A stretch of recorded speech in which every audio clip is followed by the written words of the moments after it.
All right, so this is my first stream ever, so let me make sure this is actually connected because I'm worried that it's not. There it is. Cool. All right, perfect.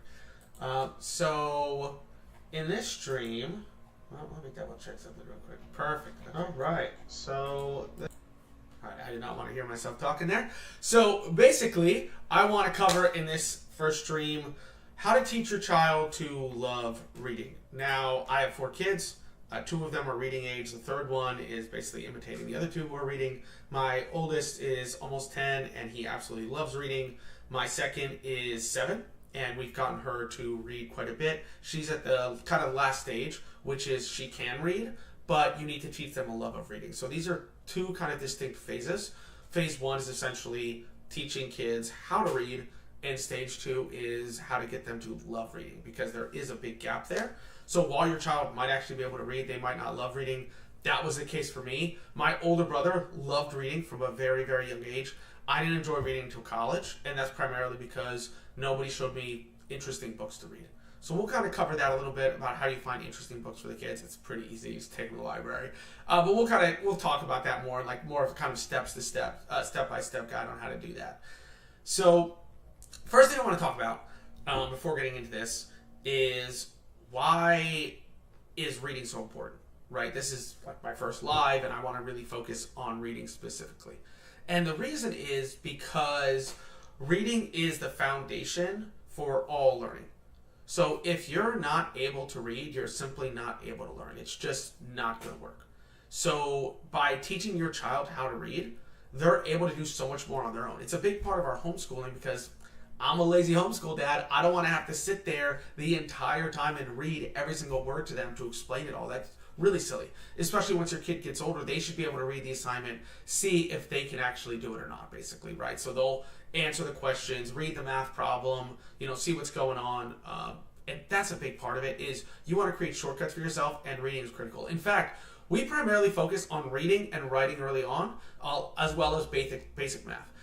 Reading and writing, because writing actually reinforces the reading, and we'll touch on that when we cover what materials we use and what we found really, really works. But before I jump into that, let's talk a little bit about declining literacy rates. So let me see if I can pull this up again. Completely new to streaming, so let me see if I can get this working.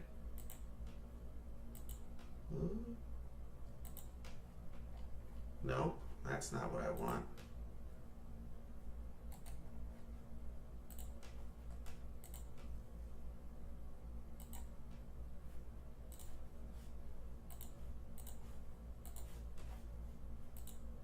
Oh, because it's minimized. Okay. You learn something new all the time.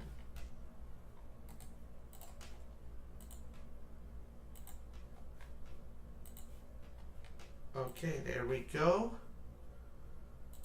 Most of my research now, I really heavily focus on AI chatbots. If you guys don't do that, you really should. But okay, let's see. This one kind of pulled up. I didn't have a chance to go through this, so I'm probably just going to talk about the first two because I did do some deep research on it just to kind of see, and maybe I'll dive more into this and kind of the factors affecting it. But let's just look at some basic information here. 21% of U.S. adults are illiterate, equating to 43 million people. That's probably completely illiterate, because 54% of adults read below 6th grade reading level, which is incredibly low. My 9-year-old reads at like a high school level at this point, almost. Like I think it's like he was reading at an average like 11th to 12th grade reading level. It's not hard to get them there. So if somebody's reading at a 6th grade reading level, this is extremely low. I just don't think people understand how low that is. And so, let me see, performing, yep. Yeah, reading proficiency for 8th graders fell to its lowest level in 32 years. Only 14% of 13-year-olds report reading for fun almost every day, which is what my kids do this now every day. And again, I've already gone over why this is so important. You really, really want kids to be reading as much as possible. It's super, super critical. Let me check something out because I actually have a viewer.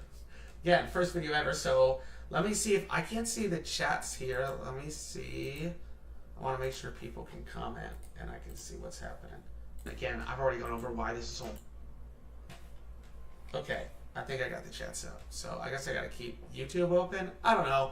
maybe if somebody knows how to get this all working, you can make a little comment and explain, or maybe share a video or anything like that.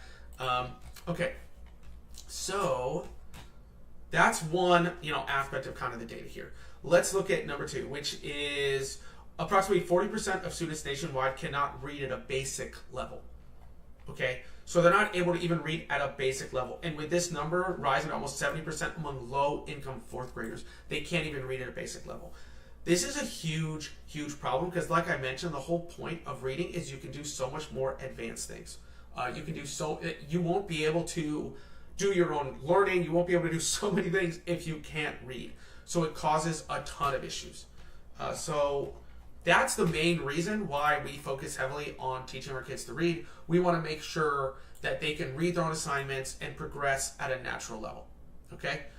So let's kind of talk about all the methods we tried with our son. So our son's our oldest, he's the guinea pig. We tried to get him to read starting at 2 because I watched a bunch of videos on you can teach a 2-year-old how to read. Okay, I completely changed my mind on this. I think there are 2-year-olds that can read, I'm sure. And I'm sure that, for some kids, that's fine.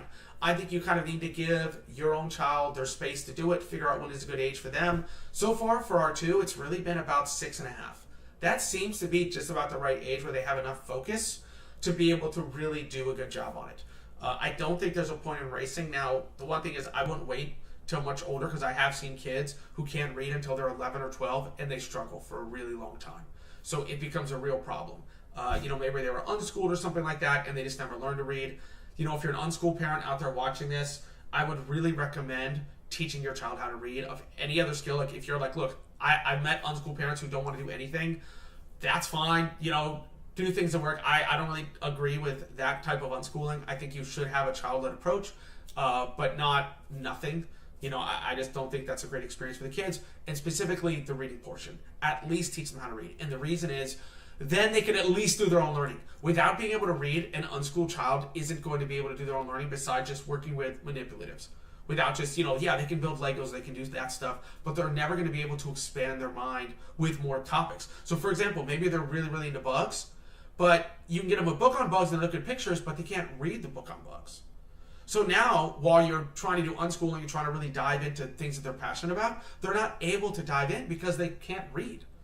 So they're not going to be able to dive into it more. So that's just for unschooled parents out there, that's one thing I'd recommend. So we essentially tried tons of apps, tons of books. Teach your child to read in 100 days. That was a bust for us. So many apps on there to teach your child how to read. Did not work. One thing that I knew right off the bat was phonetics is really what matters, or phonics. So really make sure that you're focusing on that. And the series that I hands down recommend is this one. Okay, so this is all about reading. This is the one you really want to teach. We go all the way up to the 3rd level, and then we stop. We stop because at that point, they're ready to move on to actual books. Okay? Now that being said, while they're going through this book, there are several matching books that they're reading through, right? So in this book, what we really love about it, it's a step-by-step guide to teach your child how to read. It covers everything. I've seen this work for parents, and I actually knew an unschooled parent who started using this to teach their children how to read, and their kids were like, 10 to 12, and it was able to work for them. So you're basically just teaching them phonics through a lot of different games and activities. The early ones are a little bit harder to see, but you basically get cards and things like that where you're practicing sounds. Because again, you just want to practice sounds. That's what you're essentially doing when you're teaching phonics. For some crazy reason, public and private schools started focusing on sight reading, reading just through memorizing what a word sounds like. And I know kids who do this and they can't read because they can't sound out more difficult words. So they only know their bare minimum of words, which is probably why people get stuck at a certain grade level because they're not able to actually pronounce the words. And from my understanding of this, for some reason they basically did a study and found, hey, really advanced readers, they just know what the word looks like, so let's just teach that without thinking, hey, how did the advanced reader get to that level? And the reason they got to that level was phonics. And so while you're doing these lessons, there's about 50 or so lessons in each book. You're also going to be going through stories. And these stories start really, really simple. These are not super complex stories, right? They start super simple and they focus on all the sounds that you're doing in these books, okay? So they pair together really, really nicely. Each one's about 50 pages, so you have about 150, or 50 lessons rather. You have about 150 lessons total for each one. Maybe it's a little bit more than that. Maybe it's about 160. So all in all, we get it done in about 6 months' time. Okay, in about 6 months' time, you should be done with that. Keep in mind, it might take longer. Sometimes one lesson will take 2 classes for whatever reason. And sometimes we just breeze right through a lesson. So it just kind of depends. But that's essentially what we do. I really cannot recommend these books enough. This is what you need to do. And simultaneously, while you're working on that, you also want to pair it with Spelling UC or some other writing equivalent. We really like Spelling UC. It seems to kind of line up pretty well with what they're doing in All About Reading. And Spelling UC starts off with just learning, how to write words, learning how to spell words. And then again, the parent would be eventually reading the word to them. So they might just have one letter, like the I or the eh, and then they'll say wig, and the kid has to listen to the sound and put it in there. So you're basically doing it from 2 different perspectives. You're essentially teaching them how to read the sound and hear it kind of in their own head, and then you're actually speaking the sound to them, so then they have to process it, think about it, and then write it down on a page. Later on, you do way more than that. You keep going, and yeah, these get more advanced. Let me see. I think my daughter's on, this is the 3rd one, I believe. So now you essentially go into like writing along with the sentence, okay? So you're going with writing along the sentence, and you just kind of, you'll read, the child will read the story, and then write out the sentence, and then do other things, like maybe drawing or something like that, right? It'll give them options to do different things, and then maybe writing out more of the story, things like that. So there's a lot you can do with it. And then my son, so our oldest, he has this one. We actually made the mistake of stopping with him. This was a huge mistake. We shouldn't have stopped writing. He loves reading, so we were like, oh, he's good to go. And then we realized his writing was just getting worse and worse, specifically his handwriting. And in fact, his handwriting in these were getting worse and worse. So we had him basically start again. And the thing is, the kids, they know that their handwriting is getting worse. And, they're just kind of racing through things. And I'll show you where it became really obvious. Because here's just like one page that he wrote. And then on the next page, when we were like, hey, your writing looks terrible, you do better, he could actually do better. The issue is, right, I had this problem too, is kids just want to get done with their schoolwork and move on. They want to go play, they want to do stuff. And so it really does take somebody sitting there, reviewing it with them, going over everything and saying like, okay, did you actually do this the right way? So that's really the critical thing. And so that's how we teach reading essentially. It's about a 6-month process. You're going to go through these 3 books along with Spelling UC and anything else you might need to teach them how to read. And then comes the next part, which is also very time consuming and a little bit different. You're still normally reading with them, but you're trying to find books that they want to read. So a lot of times we'll go to the library and we'll pick out books together, right? We'll see like, okay, which books do you want to read? And I'm going to go super hard, even though actually All About Reading, like level 3, which book is this? This is just volume 1. They become like actual books. They're actually reading difficult books. We stop at level 4 because it gets a little boring. That's kind of the issue I have with it is, the kids, these stories aren't like super entertaining. They are a little bit, but they're not as good as just like a regular book you'll pick up from the library. So we go and find things that they want to read because again, for us, it's not just about can you read, it's do you love reading. That's basically what we're doing. And so we are now, with our daughter, now that we're basically done with those, teaching or showing her Henry Heckelbeck, which is a book our son was reading, and there's Heidi Heckelbeck too, which is Henry's sister. And so they're just in school, they're doing different things in school, silly things happen. And so my daughter already finished this book, and now I actually saw her today. She was going through and reading this. Now, believe it or not, so she's reading some Dr. Seuss books, which are actually less advanced than what she was reading here, and that's completely fine. So, it's fine for them to go back and try to do things that are a little bit easier, and that's, oh geez, I should really go grab the Pig and the Elephant book. There's this book called Pig and Elephant that she absolutely loves, and it's super, super basic, right? It's like a few words on each page, basically. But we got a whole stack of them, and she absolutely loves them. And so, it's like, fine, yeah, go and just... The key is just for her to read and to love reading. It's not to really hyper-focus on what they're reading right now. You don't have to make sure that each book is a step above difficulty the previous book that they finished. You just want them to read things that they're interested in. So Dr. Seuss is great, especially because the words are simple. And they get to repeat them over and over, so they really get a lot of good practice in. So that's like a good kind of first step. Pig and Elephant I mentioned, like Henry Heckelbeck. Then we kind of move on a little bit, or try to expand more into comics. So comics are great, especially because there's just so many good ones. Investigators. My daughter really loves Investigators. My son really loved Dogman. He was doing it, still reads Dogman sometimes. Which is basically, Dave Pilkey, author of Captain Underpants, which all my kids love. So, these are really good. Again, you get put in these interesting scenarios. And then Pokemon sometimes, again, there's manga and things like this that the kids might want to read.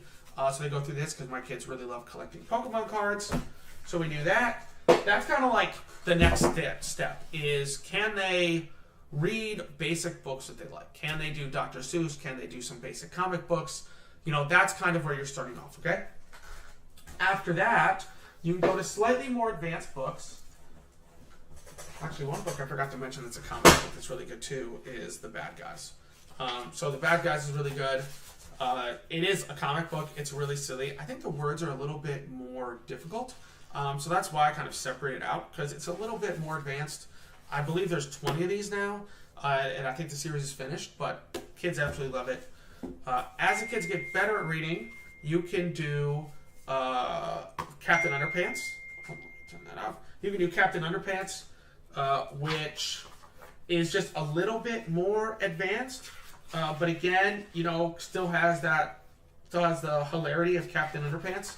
And they go through it. They love reading it to us and with us, and they love me reading it to them.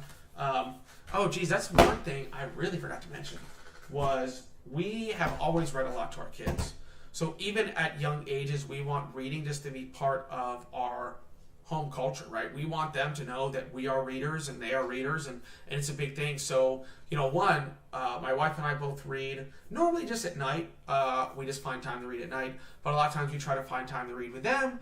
And especially at night before bed, we try to make sure we read to them every night. They go and pick the book that they want us to read, and then we'll read it to them.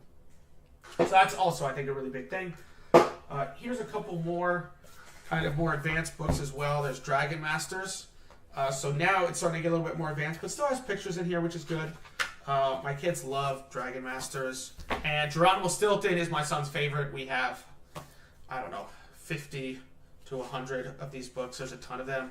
And what I really like about Geronimo Stilton is it actually touches on history and science and a lot of different stuff. It's really cool. I have seen some parents who don't like it because sometimes they'll misspell words. Like instead of fantastic, they'll write mouse-tastic or whatever. But I don't really have a problem with it because, again, it's just phonics. They just get to practice and spell different things. But you just get to use a lot of imagination. There's cool things like, they'll give you the whole, diagram of a Spanish galleon here and all this different stuff. So they have a lot of really cool things in here. And I just love the Geronimo Stilton book series, and my kids do too. So let me see something real quick. Okay. Pop this up. Okay, here's a few more books. Okay, let's talk about the more advanced books before we get to novels. How to Train Your Dragon. This is definitely a bit of a novel. There's a lot of pictures still in it, which is good. It's definitely on the more advanced side. Same with The Last Kids on Earth. These are books my son picks out some pictures in it and stuff, and he really loves that one. There's Hank Zipser. Strangely enough, I think authored by the Fonz, so Henry Winkler. And so, I don't know, he has a bunch of books, and my son likes these too. And a really big favorite is Roald Dahl. I think these, if you had to choose one of any of these, I love the Roald Dahl books. They're really, really funny. You can just tell, even just by looking at these compared to these other ones, how much my son has actually read Roald Dahl. He loves Charlie and Chocolate Factory. He's read it, a dozen times. that I've seen him do it. It could be more. I'm not really sure. But yeah, he's gone through these so many that there's like, I don't know, 15 Roald Dahl books that are just excellent, excellent books. And then Percy Jackson. So we have a bunch of the Percy Jackson series. There's like Percy Jackson and the Olympians. There's Percy Jackson and so-and-so. There's like Magnus Chase. There's a bunch of different ones. And so these are actual novels that he'll go through and read them. He's done the Harry Potter books up until, I think he stopped after 4. And I also think that kind of makes sense because it gets a lot more difficult and just kind of like more serious subjects after that. So that's basically how we teach our kids how to read. Step 1 is going through all about reading and actually the how-tos on how to read. You're going to be reading along with them, teaching them the phonics sounds. I should mention, at times, it is like pulling teeth. Okay, it is going to be difficult. This isn't some super easy thing to do. You're not going to love every day of doing it. They're going to forget. And one quick lesson is we just learned we stopped practicing sounds with our daughter. Okay, and this was actually a huge mistake. So we finished all about reading, and she's still writing, but we stopped doing the sounds for over a month. And then my wife sat down with her to do some reading, and she couldn't remember the sounds. And at first, she just thought she was guessing, which is what kids will do a lot of times. So you don't want them to guess. You want them to really, try to figure out what the sound is. And she just kept guessing and guessing, and then we got the cards and we learned she actually forgot a lot of the sounds. It just took a month, and she forgot a lot of the sounds already. So it really is about repetition. If you don't use it, they will lose it. So just go over it again and again and again with them so they do not forget. And you'll get to the point where when your kid is actually just reading on their own and you can talk to them about the book, that you're probably set and you're probably good to go as far as reading. Don't stop the writing like I mentioned, because writing will also fall off. But I think writing and reading go hand in hand. So make sure you keep doing it. Post any, questions or any comments or anything like that you have. Just let me know if you have, anything you want to know about. That's what I want to help out with. All right. Talk to you later.